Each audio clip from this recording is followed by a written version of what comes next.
Welcome to this week's drama metre.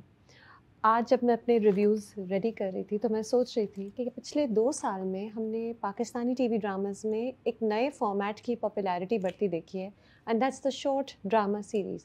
पहले भी short dramas आते थे। Short dramas means less episodes, 9 episode, 8 episode, 10-12 episode वाला पहले भी आते थे, लेकिन अब ये ज़्यादा ज़्यादा फ्रीक्वेंटली आते जा रहे हैं। और इससे आपको पता चलता है कि पाकिस्तानी टीवी इवॉल्व हो रहा है। तो एक जनरेशन तो है who is very comfortable watching the 50 episoder, the 40 episoder, the 30 episoder, sometimes the 60 episoder. I don't think anybody likes the 60 episoder. But बहरहाल एक है जनरेशन जिसमें सब्र और तहम्मुल है, उनके रूटीन का हिस्सा है और वो लंबे एपिसोड्स वाले ड्रामे भी इंजॉय करते हैं. But there is a younger generation that is now getting tuned to Pakistani dramas. These are the young kids who are now getting attracted to the strong stories, who are fans of the popular heroes and heroines, जो Twitter trends चलाते हैं, जो conversation start करते हैं। और वो जो generation है वो बहुत हद तक इंटरनेशनल कंटेंट भी देखती है, नेटफ्लिक्स देखती है, दूसरे OTT प्लेटफॉर्म्स पे सीरीज़ देखती है, and they appreciate crisp story telling, I feel, which is why I think we are seeing this change कि हालांकि लंबे एपिसोड वाले ड्रामे भी चलते ही रह रहे हैं पाकिस्तानी टीवी पर, लेकिन साथ साथ आपको शॉर्ट एपिसोड सीरीज़ भी नज़र आ रही हैं। और जो आई थिंक इस ट्रेंड में जो सबसे रिमार्केबल एक कंटेंट लाए हैं, दैट्स हम टीवी, जो Sultana Siddiqui produced series that are coming up. Mann Jogi आया था और अभी अभी नादान रैप अप हुआ है। तो किस तरह क्रिस्प तरीके से अच्छी नरेशन के साथ एक कहानी कम एपिसोड्स में सुनाई जा सकती है। आई थिंक ये आहिस्ता आहिस्ता ये ट्रेंड कैच ऑन करेगा, which is great. So let's go on to discussing this week's dramas. There's a short episode series Nadan, which has just wrapped up, and then there are the longer ones, and then there are all the new dramas that have come in. Let's get started.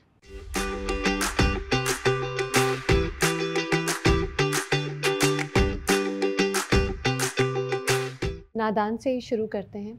नादान एक short episode series थी जो अब ख़त्म हुई है, and the final episode, how do I review it? मुझे तो लगता है मैं सिर्फ उसकी तारीफ़ ही कर सकती हूँ कि this is how the last episode needs to be. कोई ड्रैग नहीं, कोई बोरियत नहीं, fast paced, full of suspense, full of action. What an episode, you were hooked through and through. तो कहानी ऐसे शुरू होती है. अच्छा हाँ, सबसे पहले तो ये कि इन ड्रामों में, मनजोगी में भी और नादान में भी हमने देखा कि कहानी ये बात पुट फॉरवर्ड करी है कि किस तरह मॉब्स जो हैं वो किसी चीज़ को पकड़ के इतने वायलेंट हो सकते हैं कि लोगों की कत्ल कर सकते हैं, पथराव कर सकते हैं, कितने वो ख़तरनाक होते हैं, ना वो सही देखते हैं ना गलत. बस एक जोश में आकर ये मॉब जो होता है ये उठ खड़ा होता है. अक्सर मज़हब का ही जोश होता है. मनजोगी में हमने देखा कि मज़हब के जोश में आया था एक पूरा मॉब, और इस बार भी एक मज़हबी ही कैफियत है. पीर के मुरीद हैं जो ताबीर के ख़िलाफ़ एक मॉब बनकर आते हैं और वो पुलिस स्टेशन में आने की कोशिश करते हैं, पुलिस के ऊपर पथराव करते हैं और बड़ी मुश्किल से पुलिस उन्हें कंट्रोल करती है, नहीं तो वो ताबीर को मार ही देते. और हाँ, हमने हकीकत में ऐसी कहानियाँ, ऐसी खौफनाक कहानियाँ बहुत बार सुनी हैं जहाँ मॉब ने आके लोगों को मार दिया, जोश में आकर, चाहे वो सही हो या गलत हो, एक क्रेज़ी क्राउड ने आके लोगों को मार दिया. तो ये मैसेज आपको इन दोनों ड्रामों में मिला है. यहाँ भी you see this mob. Tayyab जो है वो अपने फ़ायदे के लिए, अपने पावर गेम के लिए ताबीर के ख़िलाफ़ पूरे एक क्राउड को खड़ा कर देता है, और वो बस चाहते हैं कि डॉक्टर ताबीर मुर्दाबाद के नारे लग रहे होते हैं. पुलिस स्टेशन में आते हैं. बहुत एक्शन पैक्ड सीन्स हैं. जैसे कि एक सीन होता है जहाँ पे हैदर जो है, जो पुलिस वाला है, वो एक तरफ बार को पुश कर रहा है, दूसरी तरफ तैयब एक पूरे क्राउड के साथ धक्का लगा रहे हैं पुलिस स्टेशन में घुसने के लिए. फिर आग लग रही है, पत्थर उड़ रहे हैं. बहुत अच्छी पिक्चराइजेशन है, धक्के पड़ रहे हैं लोगों को, बहुत अच्छी पिक्चराइजेशन है. कहीं लगता ही नहीं है कि ड्रामा है. You are totally gripped. It's very very believable. And उसी तरह आगे जब कहानी जाती है तो सीक्वेंसेस आते हैं. It's very well filmed. वो पार्ट जहाँ पे SHO हैदर और ताबीर जो है वो तैयब और जो और उसके साथ गनमैन है उनसे छुप रही हैं. एक खाली घर है जहाँ वो छुप रहे हैं उससे, एंड एक दीवार से दूसरी दीवार के पीछे छुप रहे हैं. The way it is shown, it's fast paced. There's music that keeps you gripped, that gets you all emotionally charged. और फिर ज़ाहिर है एक फीलिंग ऑफ डेंजर है। म्यूज़िक बहुत अच्छी तरह इस्तेमाल हुई है। नादान का टाइटल ट्रैक बहुत अच्छा है। When you hear it, it's beautifully done. I think Faisal Kapadia is singing the male vocals and फिर भी इस गाने को जगह जगह नहीं ठोसा गया। जहाँ ज़रूरत है वहाँ, that's a lesson to be learned by the way. आपका टाइटल ट्रैक जितना भी खूबसूरत हो, उसे हर सिचुएशन में डालने की ज़रूरत नहीं है। कुछ पार्ट्स में मैंने नादान में शुरू से ही नोटिस किया है कि जहाँ एक्शन बहुत ज़्यादा होता है या एक सेंस ऑफ डेंजर होता है, तो फास्ट वायलेंस प्ले करते हैं and they really help in heightening the feelings that you have. आप और गौर से देखते हैं कि अच्छा कुछ डेंजरस होने वाला है, कुछ ख़तरे की बात है, इमोशंस आर गेटिंग चार्ज्ड। अच्छा, और एक और बात जो नादान की है, this is the one drama जहाँ रोमांस के ट्रोप को यूज़ नहीं किया गया। आपने एक हीरो है और एक हीरोइन है जो शायद आहिस्ता-आहिस्ता रोमांस की तरफ इंक्लाइंड हो जाएँ, लेकिन इस बात को आपकी तरफ ठोसा नहीं गया। वैसे तो एक बात है कि पाकिस्तानी टीवी ऑडियंस को और शायद दुनिया भर की टीवी ऑडियंसेस को रोमांसेस बहुत पसंद हैं। जब हीरो और हीरोइन मिलते हैं, शायद वो सीन हम ज़्यादा गौर और ज़्यादा शौक से देखते हैं। तो येस, रोमांस का ट्रोप एक अगर अच्छी तरह नरेटेड हो, तो बहुत ग्रिपिंग ट्रोप है। हाउएवर, हर ड्रामे को उस पे रिलाय करना ज़रूरी नहीं है। Nadaan proves that there is no romance, there is a sense of comfort, a sense of friendship that Tabeer and Haider share, और शायद एंड में जाके they are romantically linked together, लेकिन ये भी ड्रामा नहीं कहता। वो दोनों एक साथ चल रहे होते हैं, खुश होते हैं, एक दोस्ती की फीलिंग आती है, शायद दोस्ती से ज़्यादा है, लेकिन ड्रामे को उस तरफ जाने की ज़रूरत नहीं हुई। कहानी में ये पार्ट ज़रूरी नहीं था। हाँ, कहीं-कहीं आपको एक फ़ीलिंग आती है, जैसे ताबिर को पैनिक अटैक हो रहा होता है, तो हैदर उसका हाथ पकड़ता है और उससे कहता है कि ब्रीथ डीपली। तो वो म्यूज़िक थोड़ी चेंज होती है, जिससे आपको फ़ीलिंग होती है कि okay, you know, this is how they getting closer together. But that's it. You can just read what you like based on the music, based on the actors' expressions and what they're doing there. But drama आपको इससे ज़्यादा कुछ नहीं बताएगा, क्योंकि कहानी कोई और है। अच्छा, अब क्योंकि ड्रामा इख्तिताम पे था, तो बहुत से मैसेजेस जो आपको कहानी में थ्रू आउट नज़र आ ही रहे थे, वो अब आपको डायलॉग्स में भी नज़र आए। जैसे ताबीर कहती है कि किसी बेगुनाह पे इल्ज़ाम लगाकर उसको मार देना इतना आसान है। That's one thing that we been thinking, और वो अब आपको वर्ड्स में नज़र आती है। हैदर कहता है गुनहगार पत्थर मारने वाला सिर्फ नहीं होता, खड़े होकर तमाशा देखने वाला भी होता है। That's a message for all of us. जब हम गुनाह देखते हैं कि तो क्या हम शोर मचाते हैं या चुप करके तमाशा देखते हैं। So again that's a message. फिर जो उसामा का अपने पॉलिटिशियन बाप से सारी बात होती है कि आपके लिए ये मार धाड़, ये कत्ल, ये सब एक पॉलिटिकल पावर गेम था। Again that's a message that. अच्छा, और फिर एंड में जब सफ़िया सुभान, पीर सुभान की जो विडो होती है, वो जब हॉस्पिटल आती है, और अब जो क्राउड है, जो आपका मॉब है, उसे अब तैयब चाहिए, वो तैयब को मारना चाहते हैं। तो वो आके कहती है कि नहीं, तैयब आपसे ज़्यादा मेरा मुजरिम है, मेरे मियाँ को उसने कत्ल किया है, फिर भी मैं चाहती हूँ कि पुलिस इंसाफ़ करे, मैं खुद नहीं बदला लूँगी, और अल्लाह पे छोड़ती हूँ मैं उसके हाल को, मैं क़यामत के दिन देखूँगी उसे। तो तब भी वो कहती है कि आप और मैं कौन होते हैं किसी को इंसाफ़ देने वाले। अगेन दैट्स अ मैसेज कि हम कौन हैं कि इंसाफ़ पहुँचे। There is a legal system, there is law, and therefore जो लोग कानून को अपने हाथों में लेते हैं, उनके खिलाफ ये एक डायलॉग है। तो ये सारे मैसेजेस हैं। वैसे तो आप थ्रू आउट नादान में ये सब सोच ही रहे थे, लेकिन क्योंकि कंक्लूडिंग एपिसोड है, all this is said out loud in the form of dialogues.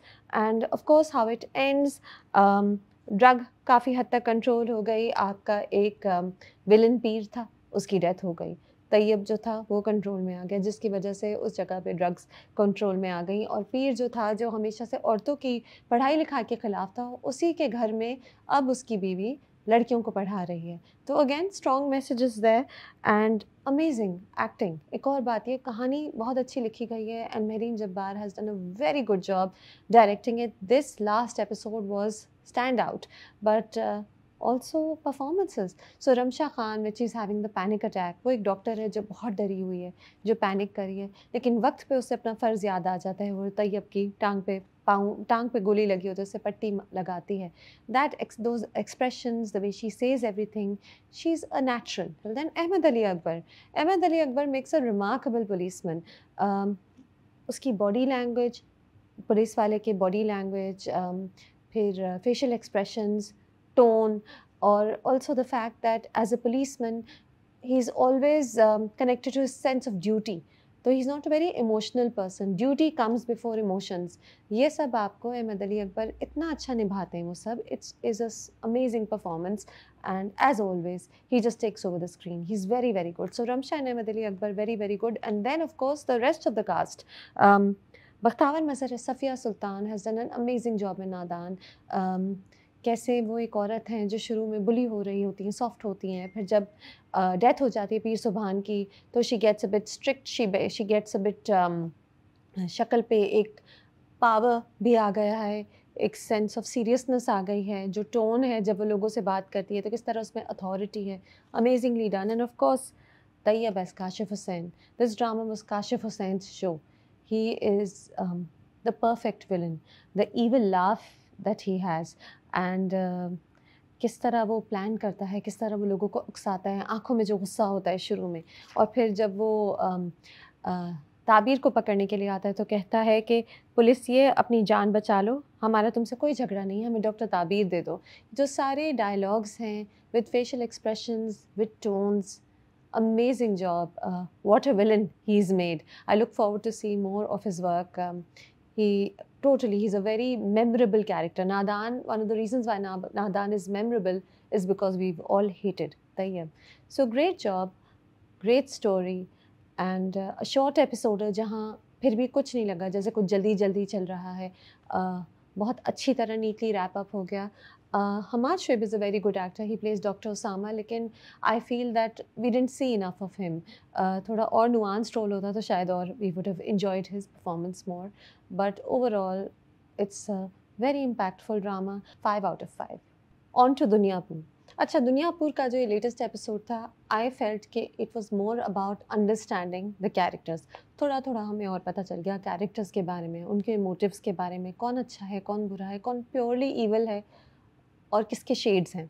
So for instance now we know that हालांकि नवाब और आदम दोनों बहुत ख़तरनाक आदमी हैं, दोनों कत्ल भी कर लेते हैं, दोनों के पास गुंडे हैं, गन्स हैं, एमिनिशन है, लेकिन नवाब बहुत ईविल है और नौरोज़ आदम के कुछ एथिक्स हैं, कुछ रूल्स हैं। तो नवाब जो है वो तो डर से लोगों को रूल करता है, उसे इज़्ज़त की कोई परवाह नहीं है। वो कहता है कि आई डोंट केयर लोग मुझसे इज़्ज़त करते हैं कि मेरी इज़्ज़त करते हैं कि नहीं, कोई मैं इलेक्शन थोड़ी लड़ा हूँ, मैं लोगों को डर से रूल करता हूँ। और इसीलिए वो शुरू में ही ज़बरदस्त कसाई को शूट कर देता है, जबकि अना नहीं चाहती थी उसे शूट करना। और नौरोज़ आदम जो है वो भी लोगों को उससे डर लगता होगा बिल्कुल, लेकिन वो जब पुलिस वाले के बच्चे को बचाता है, पुलिस वाला कहता है कि मैं आपका एहसानमंद हो गया हूँ, हालांकि आप मेरे मुजरिम हैं, फिर भी अब मुझे आपने मेरे ऊपर एहसान किया है। तो नौरोज़ आदम उससे कहता है कि मेरे एहसान को अपने काम के आगे नहीं आने देना, तुम्हारी जगह कोई भी होता तो मैं यही करता। So this is a man with a heart, you know, he is a dangerous man with a heart. तो ठीक है, Nauroz Adam team is actually has more rules and more ethics than Nawab. जहाँ नवाब इतना ईविल है और नवाब की वो जो बड़ी बीवी है वो भी इतनी ईविल है। अच्छा, अब निम्रा का ट्रैक जो है, it's constantly there, it's a very painful track and it's meant to be painful.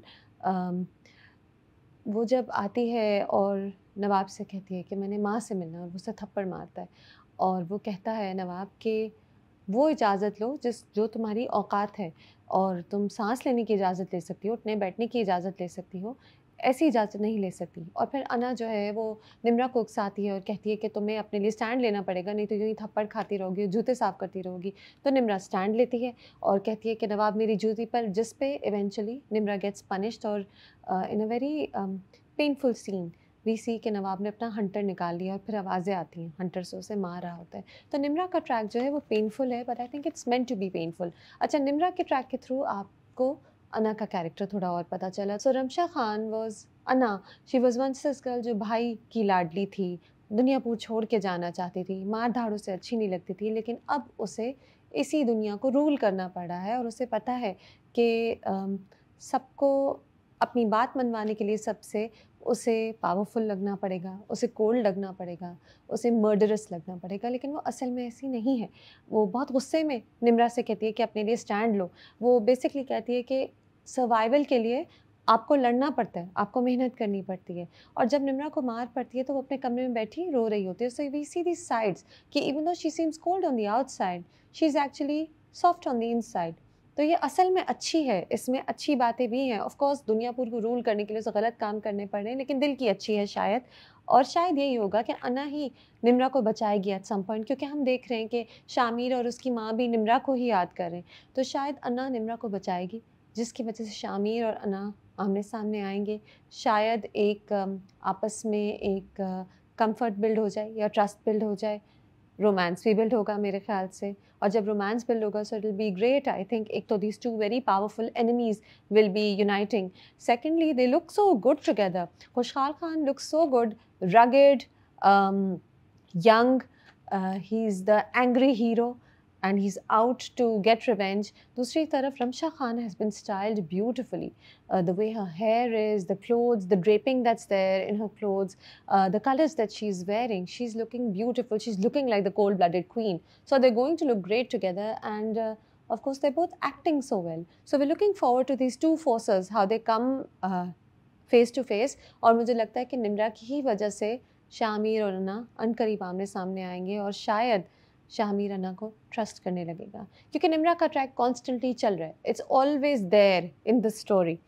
और हमें also I enjoyed the shots. Duniyapur में हमेशा शॉट्स जो होते हैं वो आपको बहुत इन्जॉयबल लगते हैं। कैमरा पैन आउट करता है, नवाब की हवेली बहुत बार आप देखते हैं। फिर एक पार्ट है दैट आई रियली एन्जॉयड, जहाँ पे कैमरा नवाब की हवेली के मुख्तलिफ कॉरिडोर्स के थ्रू जाता है, जहाँ नवाब की बड़ी बीवी आ रही होती है। कोई पॉइंट नहीं होता उसका, वो निम्रा की तरफ जा रही होती है बड़ी बीवी, but you get this feeling of grandeur, of power, कि क्या लोग हैं, किस तरह रहते हैं, किस तरह की हवेली है। So I always enjoy the shots in Duniyapur. और इतना कुछ हुआ नहीं। आपने देखा कि ज़बरदस्त कसाई का बेटा अब बदला लेना चाह रहा है। This episode was less action and more about the characters, how they developing, who they are they good or they bad, and उनकी इंटेंशंस क्या हैं। So this was that kind of episode, but I think it's going to build up to action, because Nauroz Adam अब जेल से निकलने वाला है, ये भी हमें अंदाज़ा हो गया है। नौरोज़ आदम को पता चल गया है कि औरंगज़ेब आदम की ही वजह से नायाब मरा है शायद, और दुनियापुर में सारे मसले हुए हैं और कंट्रोल सारा नवाबों की तरफ चला गया है। तो we see that coming up. Shamsheer जिंदा है, that is something. So action, it's the build up to action this particular episode. 4 out of 5। Sun Mere Dil की बात करते हैं, सुन मेरे दिल के हाइज और लोज की बात करते हैं, और सुन मेरे दिल का लो तो उसकी स्क्रिप्ट है। तो जगह जगह बार बार मैं सोचती हूँ कि प्रोड्यूसर्स की कितनी मेहनत है इसमें, डायरेक्टर कितने अच्छे हैं, एक्टर्स कितने अच्छे हैं, कि एक ऊट पटांग स्क्रिप्ट को भी वो जगह जगह कितना अच्छा निभा रहे हैं। They are trying to make it believable, but वो स्क्रिप्ट है कि वो ऐसी बेयकीनी की बातें उसमें होती हैं कि आप कंफ्यूज हो जाते हैं और आप कहते हैं कि ऐसे क्यों है। फॉर इंस्टेंस शुरू में ही सदफ घर पे है, सोच रही है, तो माँ के कहती है तुम बिलाल अब्दुल्ला के बारे में सोच रही हो। कैसे, कौन इस तरह सोच सकता है। एक भाई है जो बीमार है, जो अमेरिका गया हुआ है, 15 दिन उसे दिए हैं डॉक्टर ने, ब्लड कैंसर है उसे, कोई छोटी मोटी बीमारी भी नहीं है। उस पर माँ कह रही है तुम बिलाल अब्दुल्ला के बारे में सोच रही हो। अच्छा, जब जावियार वापस आएंगे बिलाल अब्दुल्ला तुम्हारा हाथ मांगेगा। How can these people be even thinking about match making when there is a disease in the house. बाप सदमे से इंतकाल हुआ है अभी अभी, और अब भाई को ब्लड कैंसर है और वो अमेरिका इलाज पे गया है किसी और के पैसों पर। तो ये कुछ है ही नहीं, लेकिन इधर there's this obsession with romance। अच्छा, अब सदफ परेशान होकर क्योंकि हमशा ने उससे कहा है कि बिलाल अब्दुल्ला जितना भी तुम्हें अच्छा लगे तुम पर एहसान कर रहा है और फिर तुम्हें मैनिपुलेट करेगा। असल में वो एक साइकोपैथ है जो औरतों से बदला लेना चाहता है और तुम्हें मैनिपुलेट करेगा। तो वो डर के मारे कि ऐसे ही ना हो, वो अम्मार से कहती है जब मेरा भाई ठीक हो जाएगा तो मैं तुमसे शादी कर लूँगी। और Usama Khan acts very well in that scene. वो गाड़ी रोकता है, उसकी आंखों में आंसू होते हैं, he feels very emotional, he is trying to control his emotions, and I like that scene. Usama Khan is acting very well, Wahaj Ali is acting very well also. बस क्या करें स्क्रिप्ट का। फॉर इंस्टेंस वो अब जावियार और बिलाल अब्दुल्ला अमेरिका में है, तो वो कुछ बात हो रही है कि तुम ठीक हो जाओगे, तुम अपनी माँ से मिलोगे, अपनी बहनों से मिलोगे, अपनी बहन से मिलोगे, अपनी माँ से मिलोगे, फैमिली से मिलोगे। तो वो कहता है और सदफ बाजी, जावियार कहता है, तो बिलाल अब्दुल्ला शर्मा जाता है। अब ये कैसे सबको पता है कि दिस गाय लाइक्स सदफ? कुछ कहा तो है ही नहीं उसने, कुछ ऐसा इंटरेक्शन ही नहीं हुआ। ऐसे कैसे सबने अज्यूम कर लिया कि this guy who surrounded by women, who lives this flashy life, has a crush on his sister? क्यों, ये कैसे? ये I can't connect the dots. And Wahaj is looking great. वो उसका एक उन्होंने इंस्टाग्राम पे तस्वीर भी लगाई थी कुर्ता शलवार में, sitting by the pool. He looks great, he acts well, बड़ा अच्छा शर्माए। क्यों बिलाल अब्दुल्ला शर्माता है? क्यों ये सब ऐसा कुछ करते हैं? यहाँ पे आप सुन मेरे दिल में परेशान होते हैं। अच्छा और लेकिन हाँ, वो जो ज़ावियार और बिलाल अब्दुल्ला के सीन्स हैं वो मुझे अच्छे लगते हैं। I like that fact that big brother, little brother bond, I like that, that's nice and but everything else Hamsha का अब हमें पता चल गया है कि वो अपने फियांसे से डिस्टेंट हो गई है। क्यों? वो नहीं बताती, लेकिन हमें लगता है इसीलिए क्योंकि उसे बिलाल अब्दुल्ला पसंद है एंड इसीलिए वो सदफ़ के साथ ये माइंड गेम्स कर रही है। तो ये जो हमशा है जो बहुत अच्छी लग रही है, जो सदफ़ की को समझा रही है, उसे हग कर रही है, उसके साथ रो रही है, असल में she has other plans. I think Hira Mani is the real villain here. हमें पता चल जाएगा। कैसे पता चलेगा पता नहीं, क्योंकि सुन मेरे दिल में कुछ क्लियरली पता नहीं चलता। हर कोई पोएट्री में बात करता है, हर कोई पहेलियों में बात करता है एंड लेकिन हाँ, है there something to Hamsha that doesn't meet the eye and of course Bilal Abdullah अब घर आ गए एंड सदफ़ की फैमिली ने खाने पे बुला लिया अगले दिन। तो सुबह वो उठता है, ऑफ़िस आता है, बड़े महीनों बाद ऑफ़िस आया है। वो तो ज़ाबियार के साथ गया हुआ था इलाज के लिए, लेकिन all that he is doing is asking Hamsha कि मैं उनके घर क्या लेके जाऊँ? फूल लेके जाऊँ, क्या लेके जाऊँ? तो थोड़ा-सा बिलीवेबल ही कर लेते हैं। अब this is a big businessman, he is a big hotel owner. दिखा देते 1-2 मीटिंग्स पे जाते हुए, कामों के बीच में वो फूलों की बात कर लेता, गिफ्ट्स की बात कर लेता। कहानी को कुछ तो बिलीवेबल करता है। ठीक है, we understand that it's a love story, but even a love story needs to make sense, it needs to be believable and फिर खैर और हाँ, वो सदफ़ कहती है कि आप 8 बजे आएगा, तो वो कहता है मैं 7 बजे आ जाऊँगा। क्यों? वैसे I would really mind if I invite people at 8 and they come at 7, then the dinner is starting at 8, come at 8 please. But खैर बिलाल अब्दुल्ला एक्साइटेड है। I guess it works for him. But very good acting by Shavir Kadwani also. And they're all trying to carry the script along. Sabah Hamid, the way she's smiling, the way she gets emotional, all of that. It's done very well. It's just that the story doesn't hold.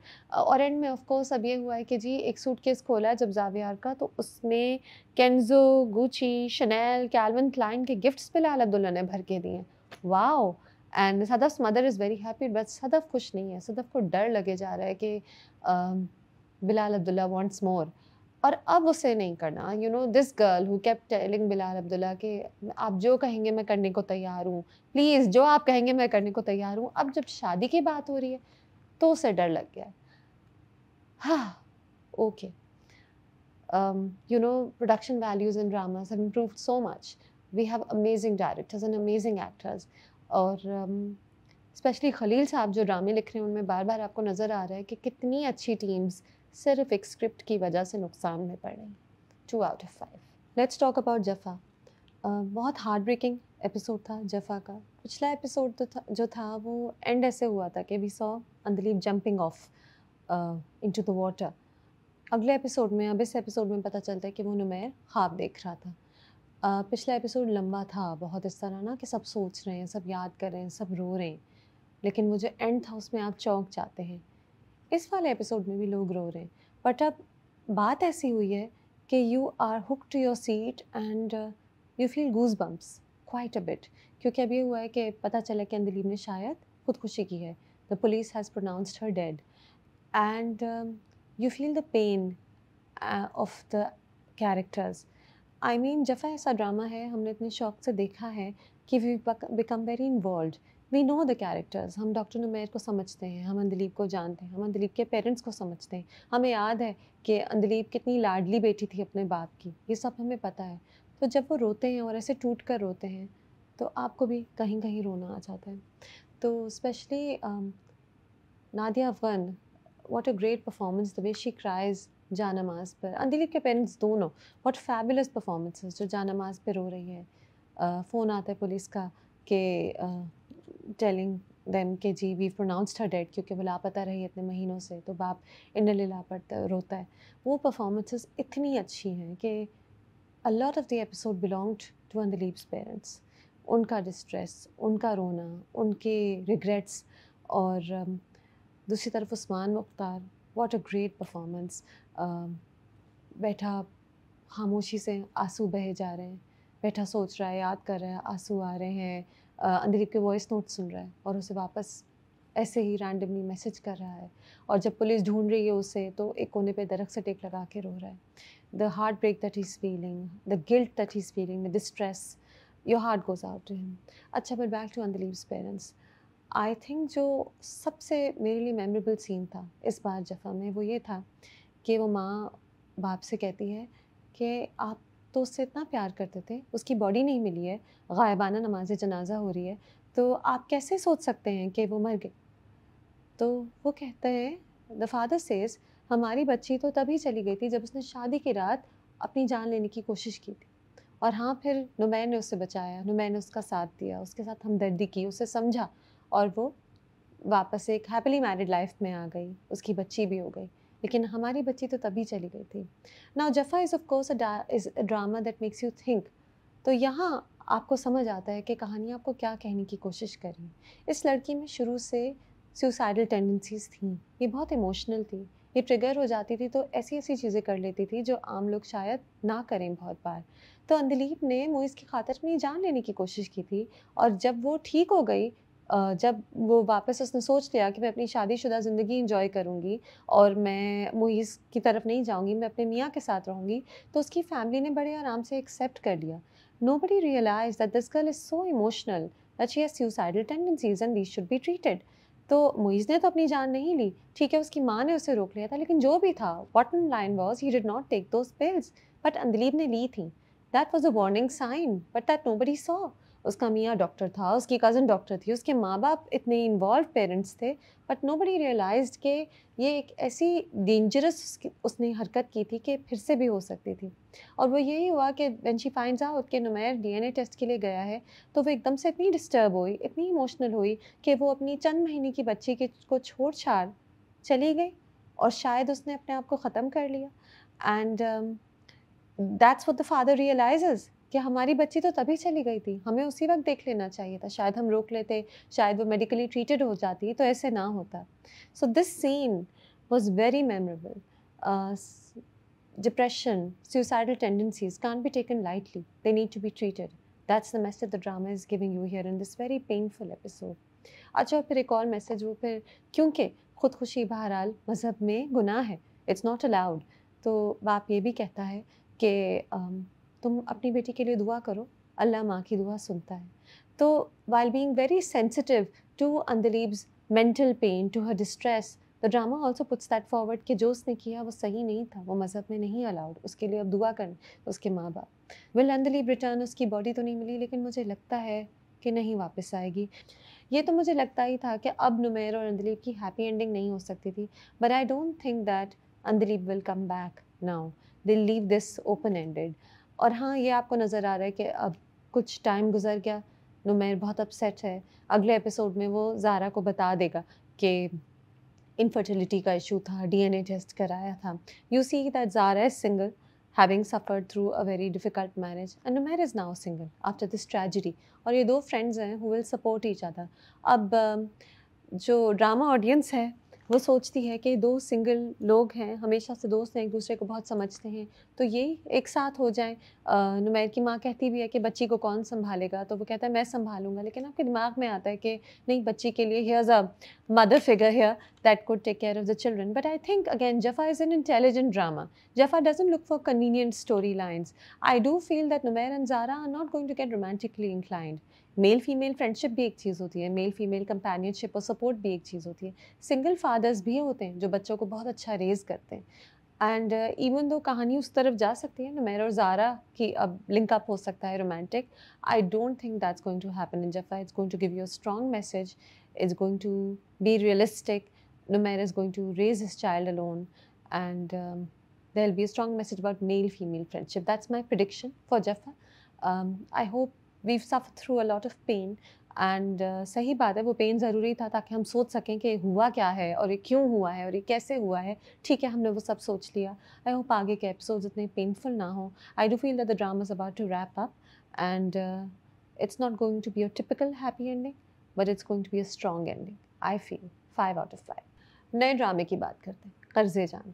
अच्छा, तो कर्ज़े जान इस हफ़्ते पता नहीं क्यों episodes ऐसे थे ड्रामों के कि सब आपको काफ़ी हद तक उदास भी करते हैं, सोचने पे मजबूर भी करते हैं, कहीं-कहीं आपको मज़ा भी आता है। तो कर्ज़े जान second episode, I thought a lot about कि औरत जब बेवा होती है, तो कभी-कभी उसके ससुराल वाले और दुनिया उसके साथ क्या सलूक करती है।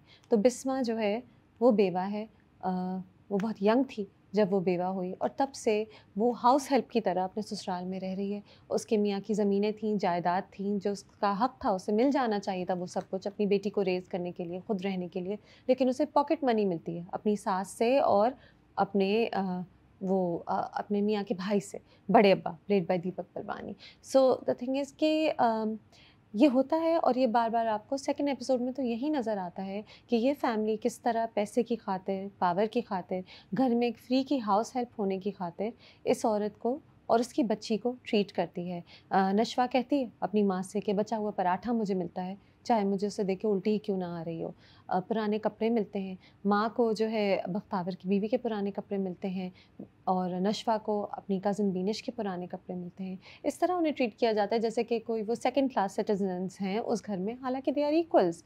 इट्स जस्ट दैट वो एक औरत विडो है और उसे इस तरह ट्रीट किया जाता है। तो आपको तकलीफ़ होती है सब देखकर। And Tazeen Hussain is such a beautiful woman, but she is thrown herself into this role. She is rolled up her sleeves, दुपट्टा सर पे रखकर कभी इस्त्री कर रही हैं, कभी किचन में हैं। देख-देख के ही थकन हो जाती है, the amount of house work that she is doing. And also she has these beautiful eyes. तो बहुत सी जगहों पे she looks like this deer that's trapped, and your heart goes out to her. Very good performance.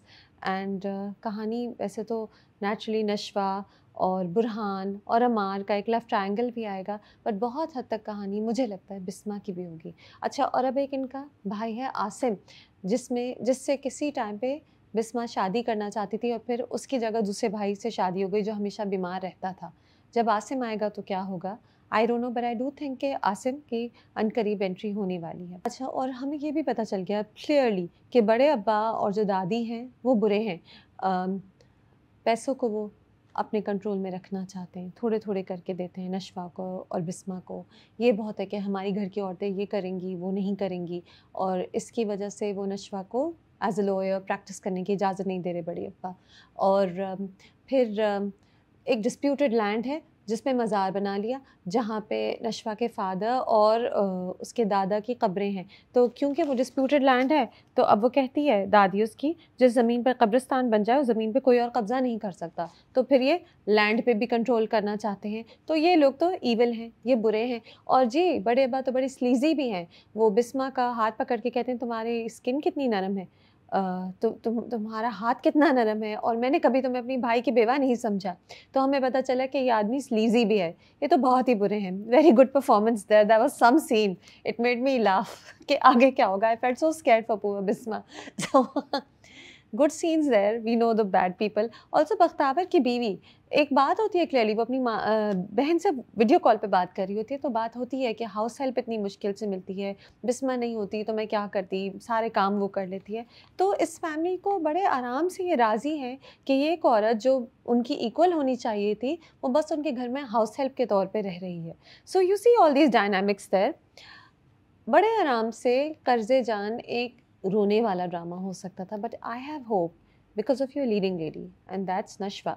So Yumna Zaidi is playing this girl जो अपनी माँ की वजह से चुप तो बहुत बार रहती है, उसे बहुत बार पॉलिटिकली करेक्ट होना पड़ता है, अपनी ज़बान को दबा दबा के रखना पड़ता है, लेकिन she is very spirited, she is very confident, उसे सही और गलत की समझ है, और वो अपना हक लेके रहेगी आगे, आई थिंक। तो जो ड्रामा बहुत रोने वाला हो सकता था, शायद वो अगले कुछ ही एपिसोड्स में फास्ट पेस्ड हो जाए, जहाँ ये लड़की आहिस्ता आहिस्ता आहिस्ता जीतती जाए।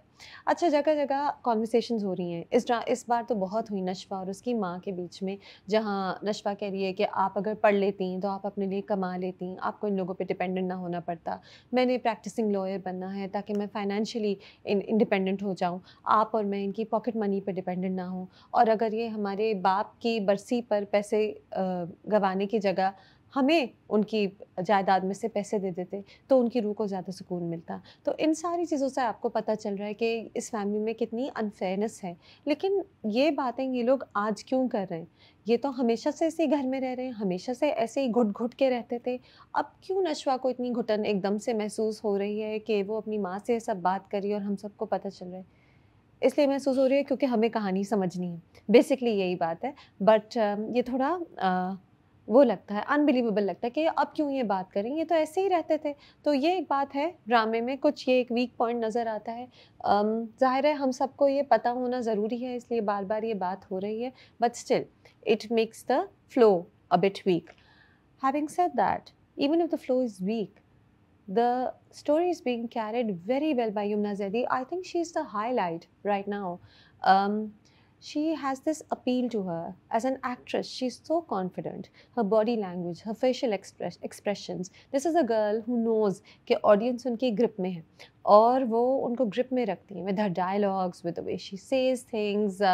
जो नशवा की एक पूरी emotional turmoil है, personality है. She can take over the screen. अभी तो ड्रामा बिल्कुल शुरू हुआ है, अभी ऐसे सीन्स नहीं हुए जहाँ यमुना को बहुत चैलेंजिंग कोई पार्ट हो. अभी तो कहानी बिल्ड हो रही है, कैरेक्टर्स की हमें समझ आ रही है. But I have high hopes because this girl knows, Yumna Zaidi knows how to take over the screen and make it her own. I'm looking forward to seeing those scenes.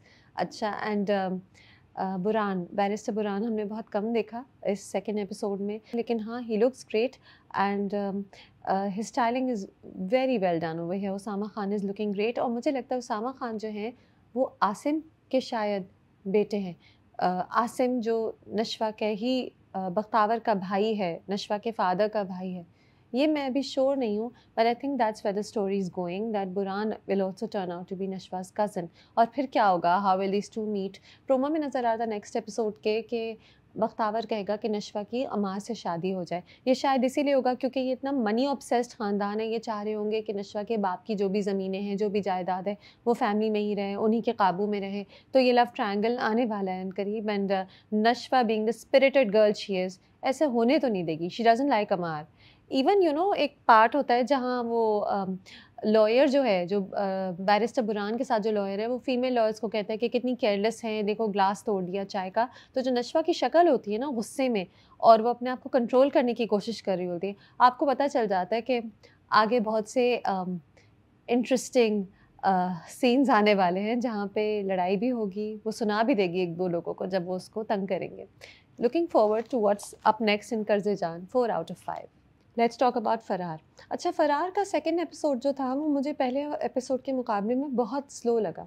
अब पहले episode में असल में बहुत कुछ हो गया. हमने एक मोबाइल स्नैचिंग देखी, हमने देखा कि वो नाजिश को किस तरह लोग मार रहे थे, फिर हमने वो देखा, बब्रिक को देखा उसने कैसे वो दूसरे पठान का कान काट डाला.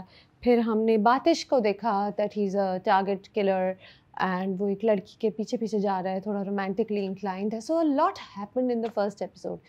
उसके मुकाबले में सेकेंड एपिसोड में कुछ इतना हुआ ही नहीं. आपने बस देखा, एक चीज़ जो हुई वो ये हुई कि बातिश ने अपने दोस्त को दिखाया कि मुझे ये लड़की अच्छी लगती है और तुम मेरा रिश्ता लेके जाओ, और मैं, क्योंकि मैं अब एक अच्छा इंसान, अच्छा शौहर, अच्छा बाप बनना चाहता हूँ, तो मैं 2 नंबर काम सारे छोड़ दूँगा. उसका दोस्तों से वादा लेता है कि तुम 2 नंबर काम छोड़ोगे तो मैं इस लड़की का रिश्ता तुम्हारे लिए लेके जाऊँगा. बस मेन जो टेक अवे है सेकेंड एपिसोड की वो यही है. और उसके अलावा आपको पता चल गया कि बातिश का बहुत पुराना दोस्त है, ये बहुत अच्छा है, उसे बहुत प्यार करता है. He is basically his only family apparently. तो you see this bond between these two friends. अच्छा, और उसके साथ साथ अहमद अली अकबर के जो पुलिस ऑफिसर जो है वो सस्पेंडेड है. तो उसको एक दोस्त उसका फ़ोन करता है कि कल मैं तुम्हें न्यूज़ दूँगा, मुझे खाना खिलाना, मैं तुम्हें न्यूज़ दूँगा. क्यों, you know, why not jump on to the news. यानी खिंच गया ना आपने. फिर वो पुलिस का ऑफिसर का कोई इतना सीन था ही नहीं इस बार. Last time he had saved, वो जो आम वाले को सेव किया था, करप्ट अपनी पुलिस स्टेशन के लोगों को सबक सिखाया था, उनसे पैसे निकलवाए थे आम वाले के लिए. इस बार कुछ था ही नहीं. तो you know, you were left a bit like कि ये क्या एंटी क्लाइमैटिक फीलिंग थी, क्योंकि पहला एपिसोड इतना एक्शन पैक था कि आप समझ रहे थे कि अब तो एक्शन ही एक्शन है.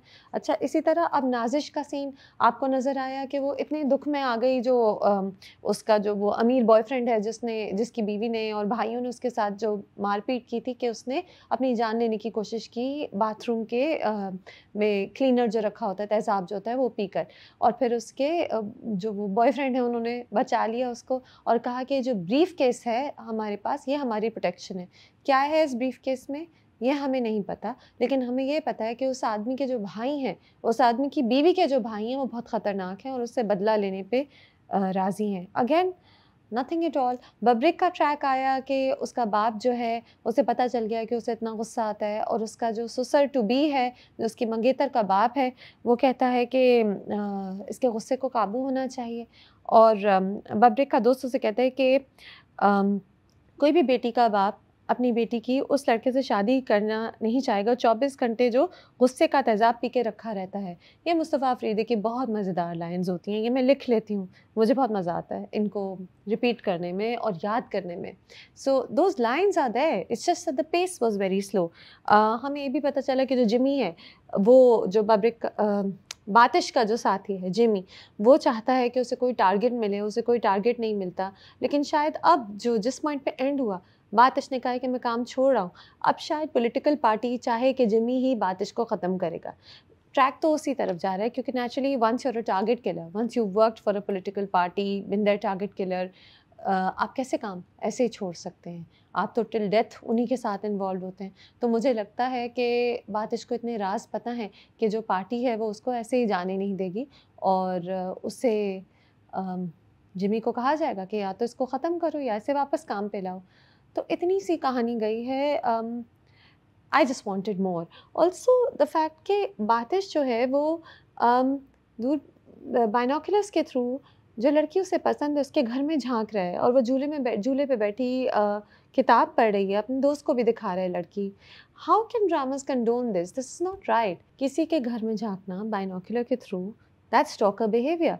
हान dramas can not allow that. ये कैसे हो सकता है? ये ठीक नहीं है। ठीक है, उसने अपने दोस्त को ये लड़की दिखानी थी तो ये भी दिखा सकते थे कि वो जो पान वाला था जहाँ वो आ जाता था और बस चुपचाप लड़की को देख लेता था। चलें, वो फिर भी हार्मलेस लगता है इन कंपैरिज़न, यही दिखाते थे।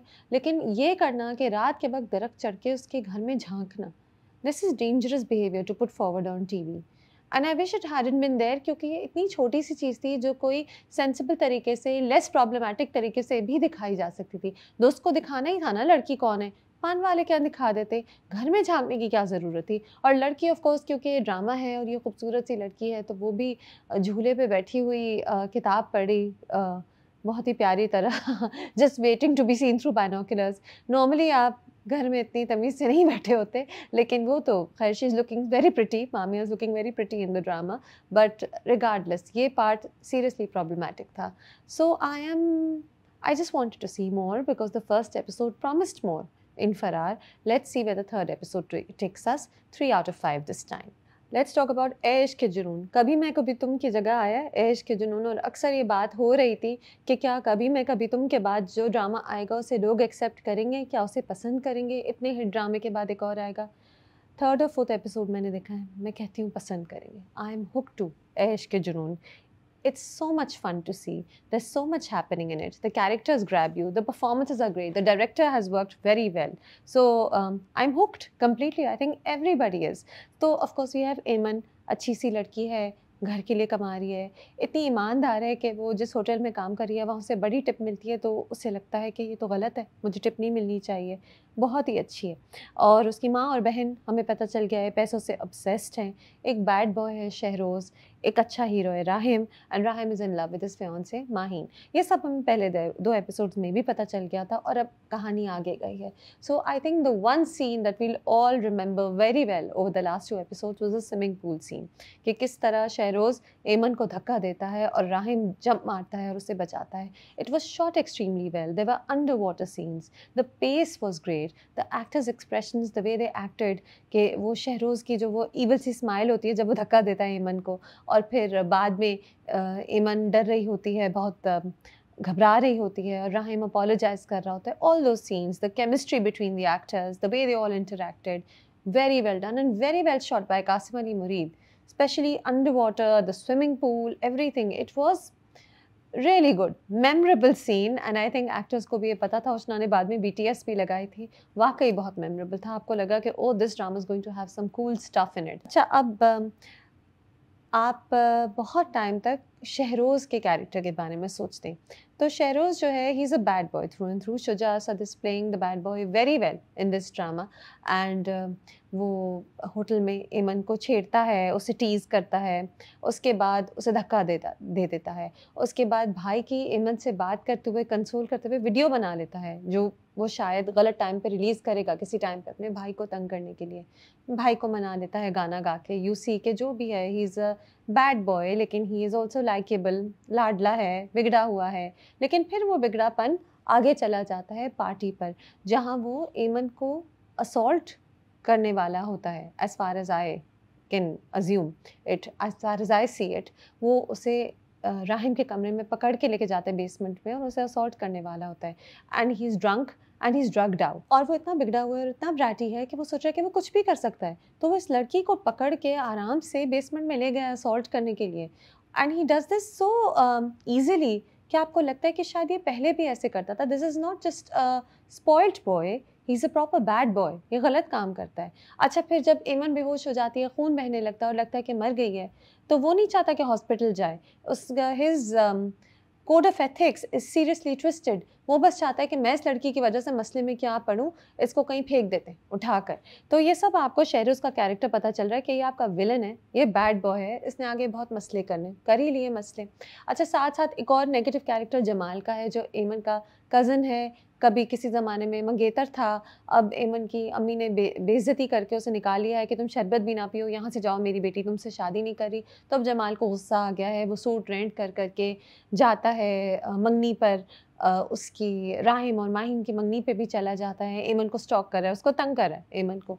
तो जमाल उधर है जहाँ पर अभी शहरोज़ ने एमन को असॉल्ट करने की कोशिश की और वो बेहोश पड़ी, और जमाल उधर है। क्या जमाल कोई मसला खड़ा करेगा? क्या वो कुछ देख लेगा? I don't know. I can't tell. We'll know in the next episode, which is airing tonight. So you'll probably see this review after the next episode has aired. Acha, on to Rahim's character. Shahryar Munawar is acting so well. He's a natural. There's no extreme acting here. He is completely in the character of Rahim, the sensible older brother, the boy in love with Maheen. All the different nuances to Rahim's character इतनी अच्छी तरह perform किए हैं शहरयार मुनव्वर ने। This is been it's he is done a great job playing the hero here, playing the good hero here. और फिर जब वो परेशान होता है, जब वो देखता है कि एमन वहाँ पे अनकॉन्शियस है, जिस तरह वो परेशान होता है, घबराता है, फिर जाके जल्दी से माँ को लेकर आता है, वो सब इतनी अच्छी एक्टिंग थी। I really enjoyed Shahryar's performance. Also साथ साथ उशनाज एक्टिंग सो वेल, घबराती है, डरती है, गुस्सा करती है जमाल के साथ।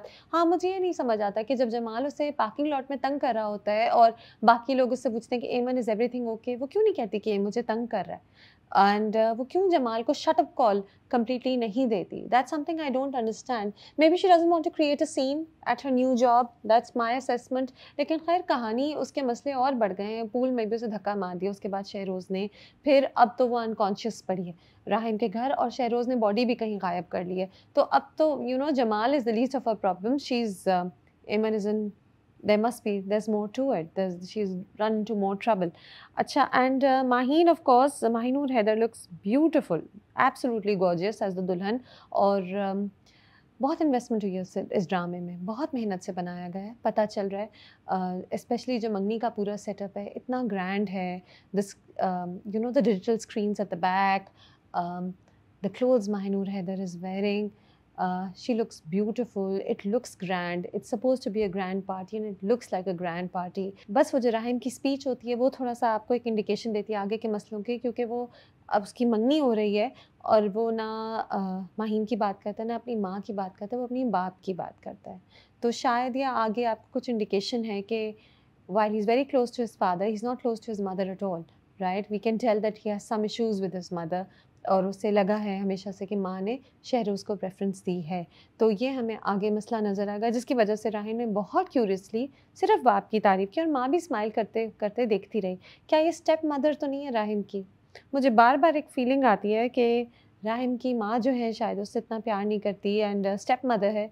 But let's see, we don't know this yet. Where it comes to attention to detail, the hotel has also been picturized very well. The pool, the bedrooms, the hotel lobby, the restaurant, सब चीज़ों में the CCTV footage, हर जगह पे details बहुत अच्छी तरह बताई गई हैं। And actors तो बहुत अच्छे हैं, पैसे भी लगे हैं, प्रोडक्शन कंपनी ने लगाए हैं, but Qasim Ali Mureed's attention to detail also has to be applauded here. He's told the story very well so far. I am hooked to Aish Ke Junoon. I don't know what's going to happen next. I'm looking forward to mystery, suspense, action, emotions, people falling in love. Oh, and I think, okay, also, I feel that Rahim, even though he's madly in love with Maheen, I love the way he proposed to her, but I do think that he also feels some sort of connection to Eamon. ऐसे ही ही probably think she is a sweet girl, she is a hard working girl, he probably feels guilty कि मेरे भाई ने ऐसे इसके साथ किया, लेकिन जो भी है he has noticed her more than his other staff. तो that's another thing, that's a hint कि जी आगे क्या होगा उसकी तरफ ये हिंट कर रहा है कि there will be a, of course these two will form a stronger connection over time. I'm hooked, 5 out of 5. Finally, we're on to Bismil. Bismil and its very sad storyline that hits at us, जो हम देखते हैं लेकिन गुस्सा भी आता है और कहीं कोई खुश होते हैं जहाँ जिस टीम को हम बैक करें। Of course we are all team Reham, तो जहाँ team Reham and team Musa, we are team Reham and team Musa, तो जहाँ जहाँ वो थोड़ा जीतते हैं तो हम खुश भी होते हैं। खैर ये जो 2 एपिसोड थे पिछले, दे वर ऑल अबाउट मूसाज़ वेडिंग। तो मेहंदी पे भी रेहाम और मूसा अकेले आ जाते हैं और रुखसती पे भी अकेले आ जाते हैं, और अब मोमल के पेरेंट्स को शक हो रहा है कि जी something is seriously wrong, because how can the father not be there, इकलौते बेटे की शादी है और बाप नहीं आया है। और टीटी, अब ये ईगो गेम्स है, टीटी को बस दुःख है, बेटे को वो बहुत प्यार करता है, वो चाहता है जाना, उसका दिल भी ख़राब हो रहा है कि किस तरह शादी उसके बगैर हो सकती थी। लेकिन ही इज़ एडमंट कि मूसा ना सिर्फ उससे माफ़ी माँगे, मासूमा से भी माफ़ी माँगे, और वो ये भी कहते हैं कि मासूमा तुम्हारी माँ है। और ज़ाहिर है मूसा भी उसी का बेटा है, इकलौता बेटा है, बहुत वेल लव्ड बेटा था, चहीता बेटा था before the father had a complete personality change. तो वो भी कहता है मैं माफ़ी नहीं माँग रहा। तो इन ईगो गेम्स में टीटी अपने बेटे की शादी पूरी मिस कर। अच्छा, अब कुछ-कुछ डायलॉग्स हैं जो आपको इंटरेस्टिंग लगते हैं। I feel that Musa should have told Momal, शादी हो रही है, she is marrying into this family. हमेशा से वो अंकल और आंटी से बात करती रही है जब से मंगनी हुई है। लेकिन मूसा मोमल से कहता है कि हमारी बिज़नेस डूब गई है, पार्टनर ने धोखा दिया है, सब कुछ छीन लिया उसने। So instead of telling her what's going on, वो इन इशारों कनायों से बात कर रहा है। That's not fair on her, especially because they are getting married, it's not something, they are not just dating, they are not just in a relationship, इनकी शादी होने वाली है। और मूसा को ये अंदाज़ा होगा कुछ हद तक कि शादी पे भी कुछ मसले हो सकते हैं, क्योंकि बाप कह रहा है कि मैं शादी पे आऊँगा नहीं जब तक तुम माफ़ी नहीं माँगोगे। फिर भी वो मोमल को नहीं बताता। आई थिंक अगले 1-2 एपिसोड्स में बता देगा, क्योंकि अब लोग बातें बना रहे हैं, एंड हमने देखा प्रोमो में कि मोमल का बाप जो होता है वो कहता है कि ज़रा अंदर कमरे में आओ, मुझसे बात करो, हो रहा क्या है, what the hell is going on. So अब ये बता देंगे। Saveera Nadeem looks very beautiful in the mayun. शादी के कपड़े तो बहुत अच्छे हैं, and they are all acting so well, Bismil is held by the acting. अच्छा, दूसरी तरफ मासूमा एंड हर गेम्स। अब मासूमा जो है वो अपनी जहाँ-जहाँ अपॉर्च्युनिटी ढूँढती है, टीटी से कहती है कि वैसे इन लोगों को आपकी ज़रूरत ही नहीं थी। देखें आपके बगैर कितने खुश हैं, देखिए शादी कितनी अच्छी चल रही है। फिर जब टीटी को हाई बीपी होता है और वो बेड रिडन हो जाता है, तो फ़ौरन चुपचाप मोबाइल साइलेंट कर लेती है। तो इवन एट द टाइम जब उसका मियाँ बीमार है और उसे पता है कि डिस्ट्रेस्ड है, उसको अपने पावर गेम्स की फ़िक्र है, और उसने मोबाइल साइलेंट कर लिया ताकि पता ना चले, अगर अगर फ़ोन आए भी रेहाम का या मूसा का, तो टीटी को पता ना चले। वी सी दिस चेंज, टीटी में दिन ब दिन चेंज आ रहा है, which is very true to reality. अब वो इस पॉइंट पे हैं कि वो डरे नहीं हैं कि लोगों को पता चले कि सेकंड मैरिज हुई है। डिनर पे ले जाता है रेस्टोरेंट में मासूमा को, and look at his luck, उधर ही उसकी मोमल का फादर मिल जाता है, और वो बड़े आराम से कह देता है कि she handles our business, this and that. But slowly slowly slowly he is warming to the fact, इतना वो ईगोटिस्टिकल हो गया है कि वो कह रहा है कि मैंने जब कोई गुनाह नहीं किया तो मैं क्यों छुपाऊँ, ये तुम्हारी माँ है Masuma. Of course whatever happens in Bismil is very slow. जगह-जगह म्यूज़िक बेकार में आती है। बार-बार मूसा और उसकी माँ का सीन होता है। अब शादी हो रही है, तो वो सीन हो रहा है कि क्या वो भी हमें मिस कर रहे हैं? क्या वो भी शादी में आना चाहते हैं? 2-3 बार आप एक ही सीन बार-बार देखते हैं। जो 2 एपिसोड में होता है, वो बड़े आराम से 1 एपिसोड में हो जाता है। हाँ, परफ़ॉर्मेंसेज़ इतनी अच्छी हैं कि आप कहीं-कहीं फॉरवर्ड करके फिर भी आप देखते हैं, because these actors are remarkable. Especially Noman Ijaz, the arrogance on टीटीज़ फेस। वो एक अंदर से तो कन्फ्यूज़ है, अंदर से परेशान है, लेकिन बज़ाहिर वो एक एरोगेंट फ्रंट है, गुस्सा है, ईगो है। वो चाहता है जो भी हो मैं अपने बेटे को सबक सिखाऊँगा। दूसरी तरफ you have Saad Qureshi acting so well, वो भी नहीं मानेगा। सवीना नदीम है, she is in pain. You can tell these actors, and then Hareem Farooq, she is this evil woman, वो जो भी अपना मतलब मकसद पूरा करती हैं। ये जो 4 लोग इस कहानी को लेके चल रहे हैं, ये इतने एक्सेप्शनल हैं कि हालाँकि 2 एपिसोड को 1 एपिसोड में होना चाहिए था, फिर भी आप देखते हैं, आप डिस्कस करते हैं, आप सोचते हैं। 3 out of 5। That's it for this week. And I think you'd all agree with me कि जो नए ड्रामे अभी-अभी आए हैं, they've made TV viewing very, very interesting. There are some more new ones that are coming up that I'm looking forward to. Till next week.